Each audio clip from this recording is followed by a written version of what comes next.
The phone buzzed in my cup holder just as I killed the engine outside our brand new Colonial on Maple Ridge Lane. Is this Ethan Harper? The voice was gravelly, elderly, like someone who'd smoked a pack a day since Nixon was president. Speaking. Who's this? The guy who sold you the house. I left something behind.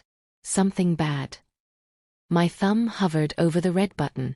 There's a pinhole camera in the den's recessed light, he rasped.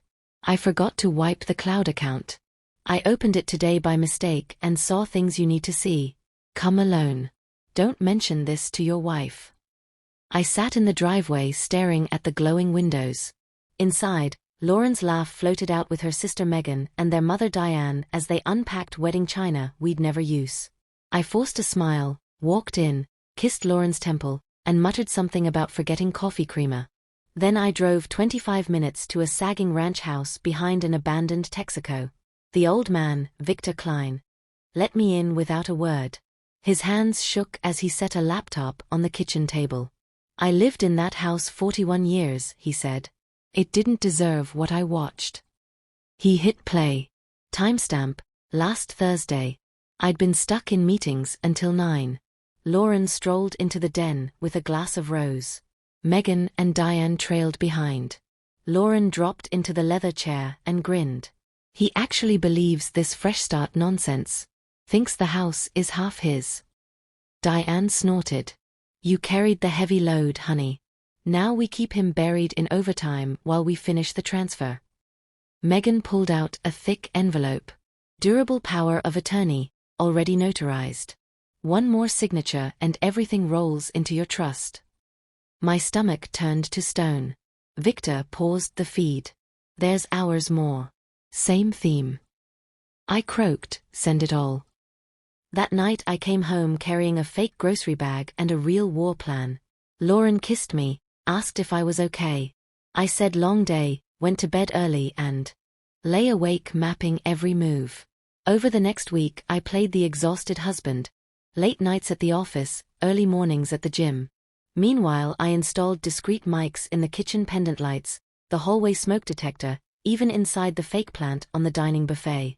I piggybacked a second cloud account onto the router they never touched. Arrogance made them sloppy, they never noticed.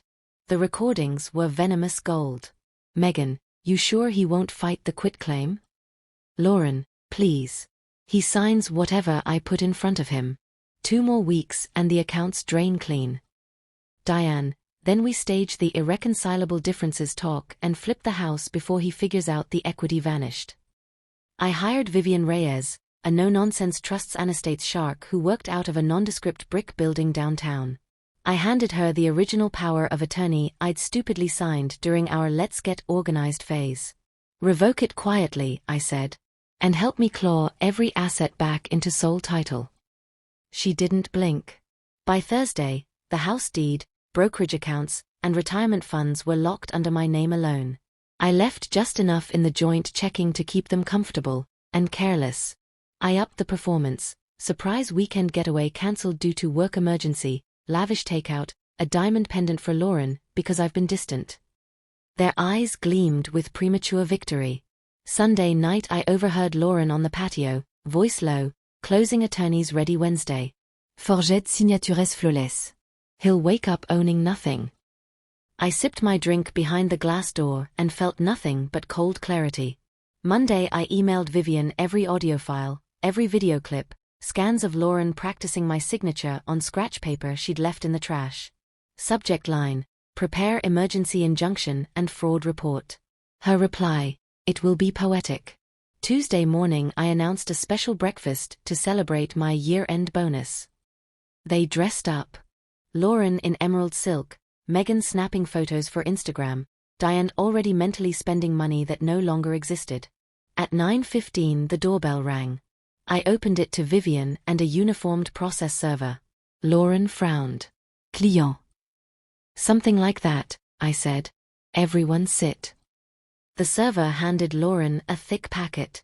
Lauren Harper, you are served with an emergency temporary restraining order, asset freeze, and notice of intent to prosecute for forgery, fraud, and conspiracy. Megan lunged for her phone. Vivian lifted a calm hand. All devices will be imaged today under court order. Diane sputtered, "This is insane." I slid a small drive across the table. "That's every conversation you thought was private. Copies are with the DA, the State Bar, and 3 separate cloud vaults. Move wrong, and it goes viral." Lauren went ghost white. "Ethan, we can fix." "You fixed enough," I cut in. "Pack whatever you brought. You're out by dusk. The locks change at 6. By sunset 3 suitcases sat on the sidewalk like discarded props.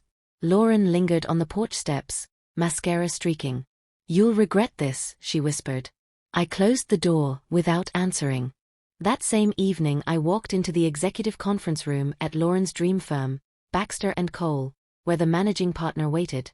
I slid across the final dossier: recordings, forged documents, attempted theft of marital assets. He sighed. "She'll be disbarred before the week's out." I shook his hand. "Exactly." Later, on the quiet porch with a glass of rye, I watched the streetlights flicker on.